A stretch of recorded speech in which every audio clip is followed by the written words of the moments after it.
Students of ninth standard practice set 2.2 का आज हम लोग क्वेश्चन सॉल्व करेंगे। In figure 2.18 Y is equal to 108 degree, X is equal to 71। तो you have to justify whether L M and N is parallel और not. देखो M और N parallel कब होगा? जब एक्स और वाई का टोटल मिला के 180 रहेगा तभी।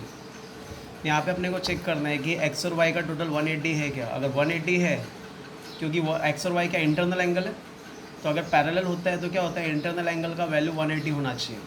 तो एम और एन पैरेलल कब होगा? जब X plus Y is equal to 180 होगा। अगर 180 होगा तो पैरेलल है, नहीं होगा तो नहीं है। ठीक है, हम लोग देखते कैसे सॉल्व करना है इसको।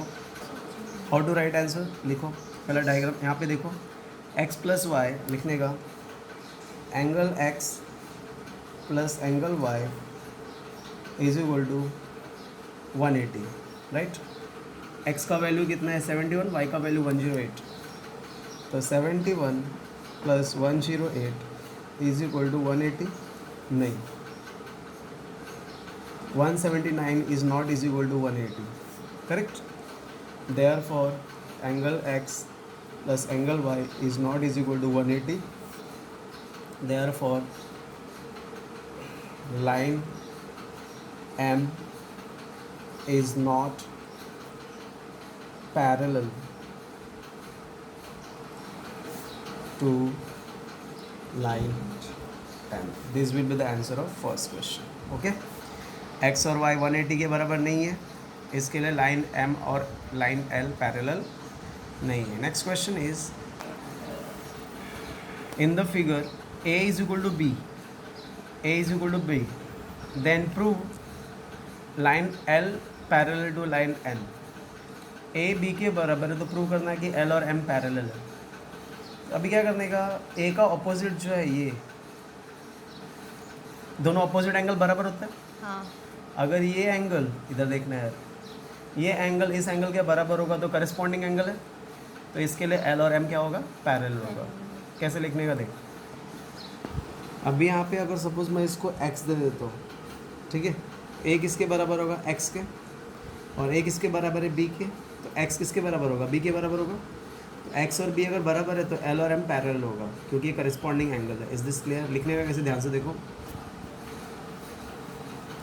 Angle a is equal to angle x, क्यों? Opposite angle. अपोजिट एंगल, ठीक है। Angle a is equal to angle b, question में दिया है ना, अपने को दिया हुआ है, given, correct. Therefore angle x is equal to angle b, corresponding. Corresponding angle. Therefore line l is parallel to line m, converse of corresponding angle,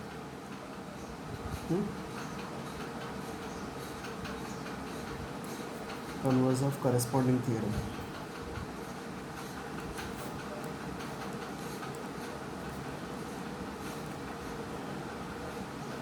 converse of corresponding theorem, is this clear? तो सबसे पहले a is equal to X है, x और a is equal to B दिया है, तो is equal to X is equal to B, इसके लिए l और m क्या है? पैरेलल है। Next question is, in the figure a is equal to b, x is equal to y, तो prove that l is parallel to m। a is equal to b से क्या होगा? l parallel m का होगा। x is equal to y से क्या होगा? m parallel n होगा। अगर l पैरेलल m और m पैरेलल n, तो l पैरेलल n का नहीं होगा। How to write answer, just see there, listen here, a is equal to b लिखने का, angle a is equal to angle b, therefore line l parallel to line m, converse of corresponding angle, converse of corresponding angle. Corresponding theorem.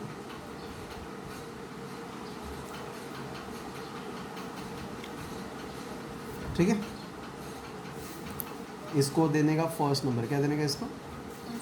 First number. अब लिखने का x is equal to Y, angle X is equal to angle Y ना. Therefore line M parallel to line N, इसको देने का second number right. इसको लिखने का alternate angle test, converse of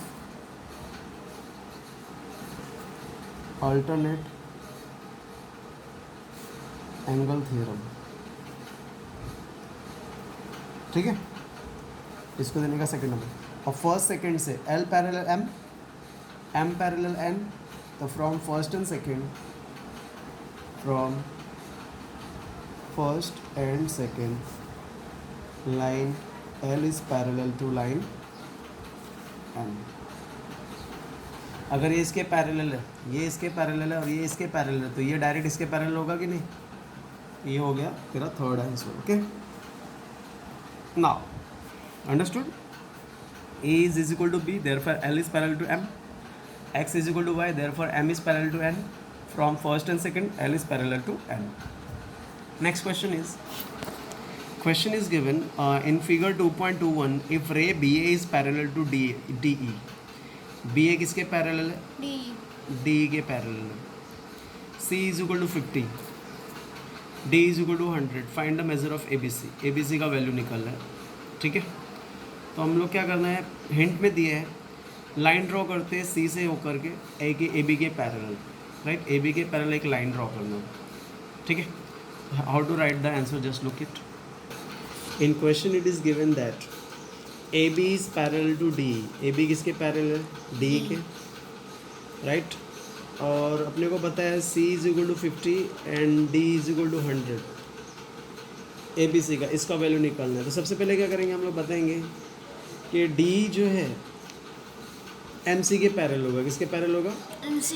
क्योंकि D किसके पैरेलल है? AB के. AB किसके पैरेलल है? MC के ना. Therefore D is parallel to MC. तो ये 100 रहेगा, तो ये पूरा कितना रहेगा?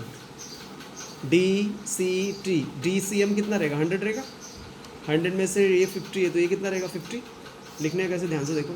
सबसे पहले लिखने का line AB parallel to line DE. Correct. Line AB parallel to line MC. AB जो पैरेलल है, AB किसके? D के पैरेलल है. AB किसके पैरेलल है? MC के पैरेलल भी है. Therefore D is parallel to MC.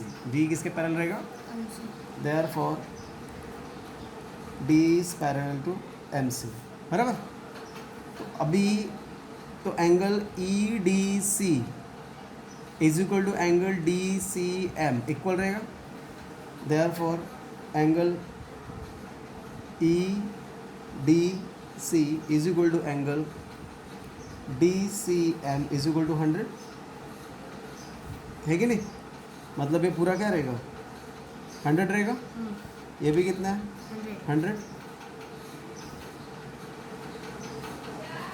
100 degree. ठीक है. EDE मतलब ये पूरा एंगल और DCM ये पूरा एंगल, ये पूरा और ये पूरा 100 रहेगा. दोनों इक्वल है. 100 में से DCB कितना है? 50 है. तो BCM कितना रहेगा? 50 रहेगा. लिखने का एंगल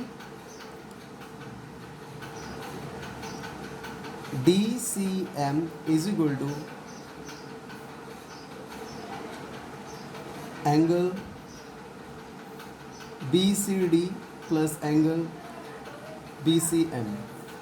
DCM किसके बराबर है? BCD ये एंगल और ये एंगल दोनों मिला के, जिसमें से DCM कितना है? 100 है. BCD कितना है? 50 है. तो BCM कितना होगा? BCM angle is equal to 50. BCM कितना रहेगा?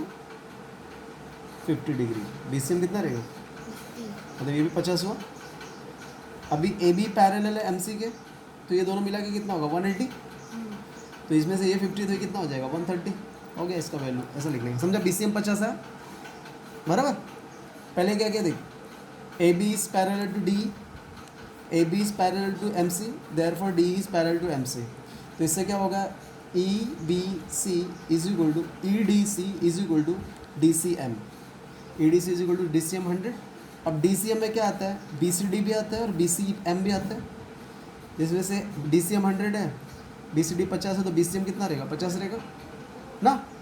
अब लिखने का A B is parallel to M C, क्या लिखने का, AB parallel to MC. How to write, just look here, A B is parallel to M C, A B किसके parallel है, MC.